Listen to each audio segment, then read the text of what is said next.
อนนี้กำลังถูกแขนผู้ใหญ่บ้านเพิ่นเรียกว่าให้ดีไม่แห้งนี่ก็เป็นเจ้าเนี่ยน้ำพา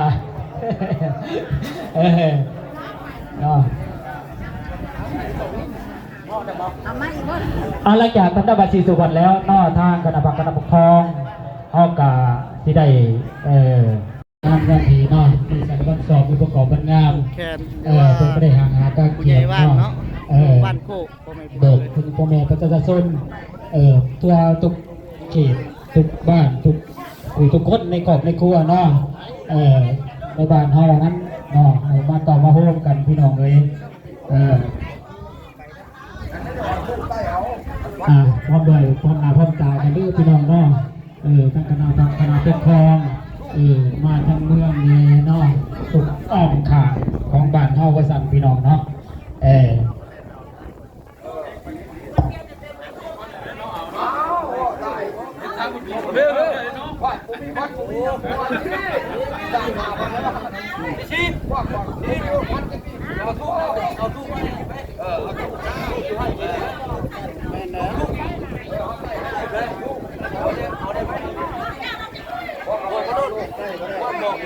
ได้ไปก็ได้ท่านกินไหม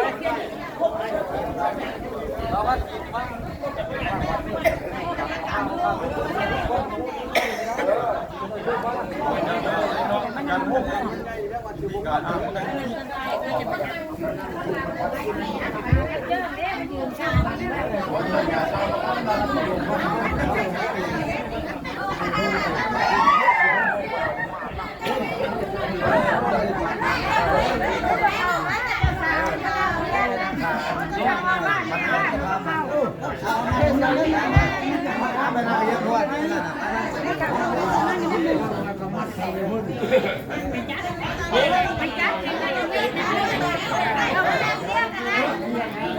เอาพอดีไก่ตุกไก่เพี้ยนเนาะพอดีหันอาหารตาเข้ามาด้วยพี่น้องเด้อเข้ามารวมเนาะพิธีทำราบาสีสู่ขวัญเนาะอธิบายมาตัวนี้อธิบายสมควรที่ลาพี่น้องได้เดินนั่นดีเดียว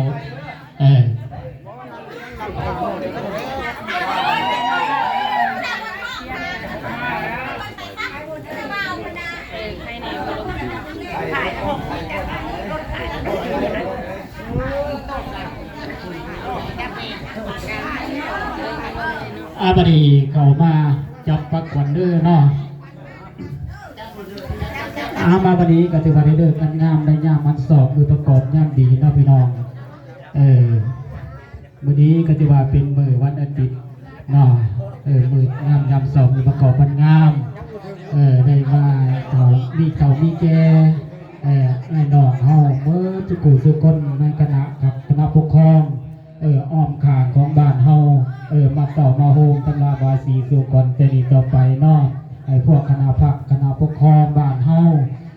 จงเป็นลมโปลมไส้ต่างบ้านเต็งเมืองพัฒนาบ้านเฮาให้ร่วมศรีวิไลต่อไปเมื่อหน้าและก็ตลอดปีตลอดไปเอาสาธุ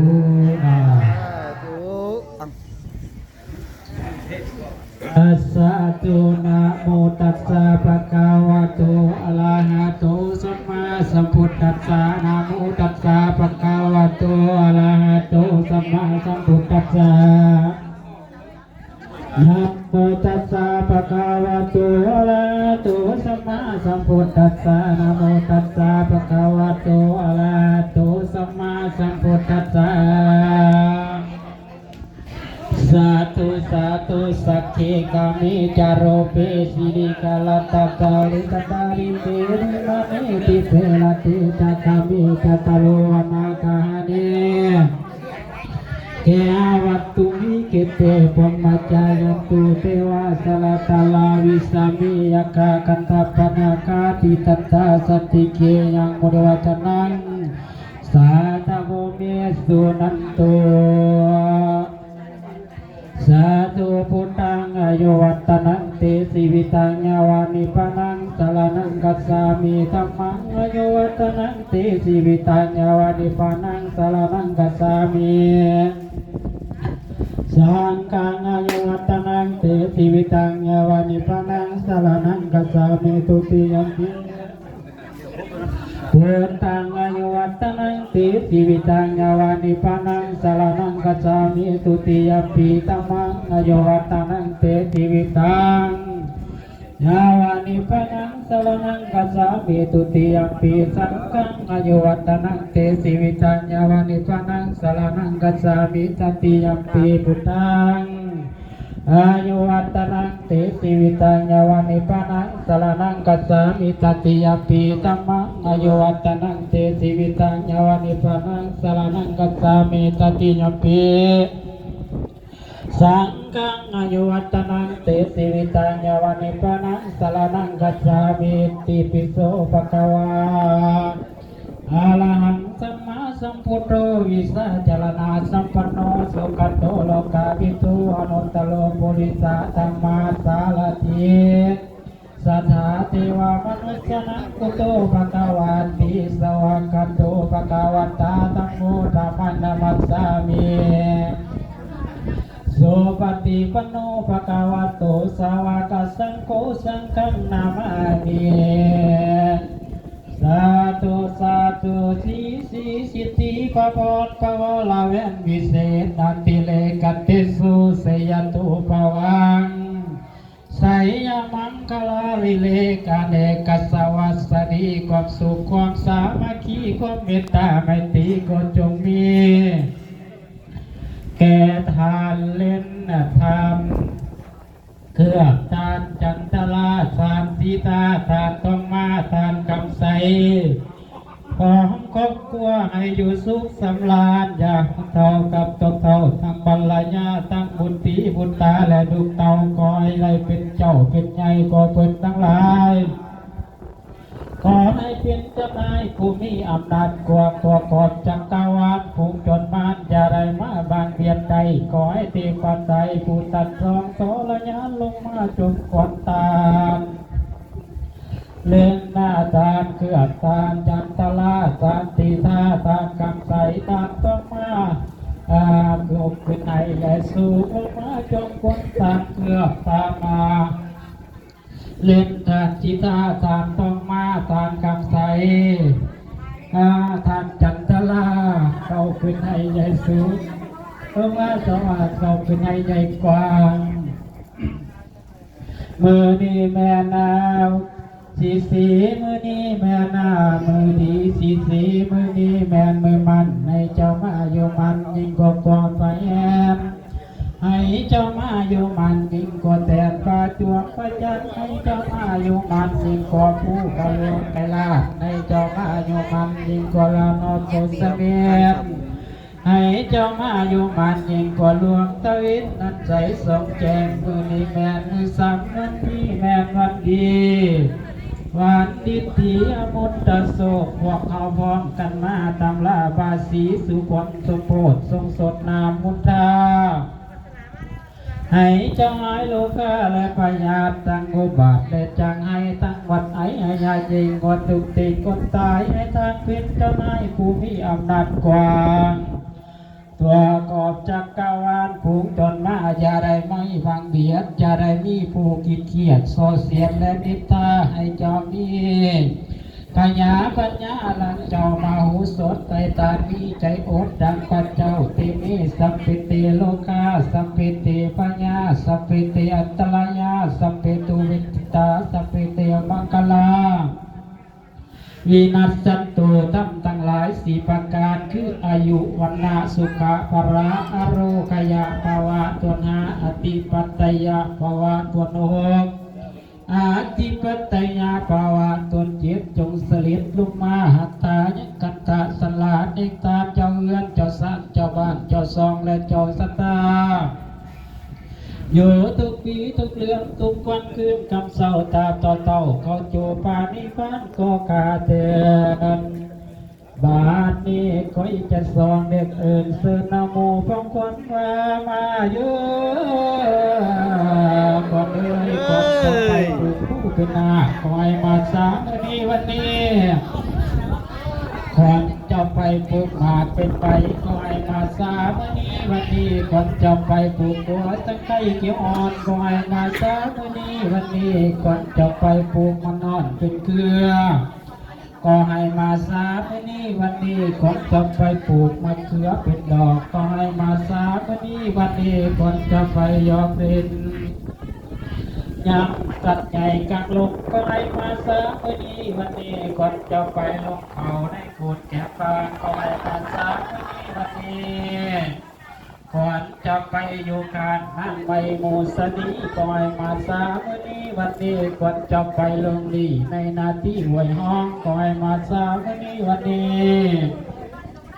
ก่อนจะไปถือวงคอพันนาให้ตามาก่อนจะเดินไปนาอเมริกาแล้วฝรั่งก่อนจะไปนางให้ต้นนมงามก็ให้มาสาเมื่อนี้วันนี้ก่อนจะไปต้มน้ำบางเบื้อนไหนได้เอิญมายืนคอยสีหองเอียงเอิญก่อนเจ้าให้ตามาว่ามายืนก่อนเลยก่อนจะตกไปไกลต่างประเทศก็ให้มาสานี้วันนี้ก่อนจะตกไปต่างเขตเมืองงอและเมืองควรก็ให้มาสานี้วันนี้ก่อนจะไปตกไปเมืองควรทั้งประเทศก็ให้มาสานี้วันนี้ก่อนจะตกไปต่างประเทศเขตเมืองไทยก็ให้มาสานี้วันนี้ก่อนจะตกไปไกลเมืองนาเวกก่อยมาสาวันนี้ก่อนจะตกไปเมืองแขกและตอนนี้ก่อยมาสาวันนี้ก่อนจะตกไปเมืองเกาหลีและญี่ปุ่นก่อยมาสาวันนี้ก่อนจะไปเจ็บตกก่อยมาสาวันนี้ก่อนจะไปเมืองบนและเมืองป่าก่อยมาสาวันนี้ก่อนจะตกไปเที่ยวเมืองมาเลอินเดียก่อยมาสาวันนี้ก่อนจะตกไปกัมพูเชียและไซงอนก่อยมาสาวันนี้ก่อนจะไปปัวไปหอดตันไก่ก่อยมาสาวันนี้ก่อนจะไปอยู่ไปเรียบเตือนก็ให้มาสาวันนี้ก่อนจะไปอยู่เกิดอาบน้ำป่าก็ให้มาสาวันนี้ก่อนจะตกไปน้ำนาคาพุทนาก็ให้มาสาวันนี้ก่อนจะไปอยู่ปากควยและลำเทก่อนเจ้าไปอยู่นำทะเลยายาก่อนจะไปอยู่นำนานลานปีหลวงก็ให้มาสาวันนี้ก่อนจะไปอยู่นำพวงปีเสือก็ให้มาสาวันนี้ก่อนจะไปอยู่เรือแห่งปีก็ให้มาสาวันนี้ก่อนจะมีให้ขึ้นมาเฝ้าฟังไหนเจ้าเข้ามานั่งในคุมฝากขวัญบรบวนเส้นขวัญเข้ามาสู่เสินเอาขวัญมูเจ้าให้มาเข้าสู่คิงว่ามาเยอะกันเลยสยตุภวังสยามังคละสยามหามกุลจัตตโลธรรมาวัตตันติอายุวันโนสุขังปาลานาสาธุสาธุสาธุอาเนาะบัดนี้กันที่ว่ากันตลอดกันที่ว่าเก็บสิ่งมันนะครับพี่น้องบัดนี้มาซื้อเนาะทางคณะพักคณะปกครองเนาะทุกคะแนนครับมามาปลูกแขนนะเจ้าปลูกแขนภาคหน่อยก่อนเด้อพี่น้องเลยขออนุญาตบัดคำนักพี่น้องหลายๆเพราะว่าทางอาจารย์ใหญ่เพิ่นอิตุระป้าปางข้าเวียดข้างานก็ได้ว่าให้ผู้ขามาแทนเพิ่นก็โอ้ยผู้ขากับบ่ได้นั่นแหละนะพี่น้องแต่มันจะเป็นพี่น้องเลยขออนุญาตบัดคำนักพี่น้องหลายๆก็บอกกันว่าอันใดที่ว่าการตัวปกครองก็ขอโทษขออภัยนักพี่น้องให้หลายๆพี่น้องเลยอาจจะบ่คือกับอาจารย์ใหญ่เพิ่นนะคือสิว่ากันพี่น้องเนาะสำหรับวันนี้ก็ถือเป็นกันเองผู้ขาก็ได้ขออนุญาตนักพี่น้องเขาได้หลายเนาะพี่น้องเนาะก็ถือว่าได้เรื่องงามยามดีเนาะพี่น้องเนาะเสื้อเถ่าเสื้อแก่ตะแกแนวโฮมคณะพักคณะปกครองเนาะว่าที่ทั้งเมืองมาทางไหนก็แล้วแต่เนาะทุกข้างอ้อมข้างบ้านเฮาเนาะสักทีแหละคนหมู่บ้านคนนี่แม่การจัดสรรชนิกา เชิญพ่อแม่ประชาชนหรือว่าชาวบ้านของพวกเขาเนาะมาผูกแขนครับกับแขนเอานายบ้านของพวกเขาเนาะผู้จะนำพาพ่อแม่ประชาชนไปควบความเจริญหรือว่าความพัฒนาของบ้านเขาเนาะนี่ก็เชิญเด้อผู้อยู่นอกอยู่ในภายนอกกันแล้ว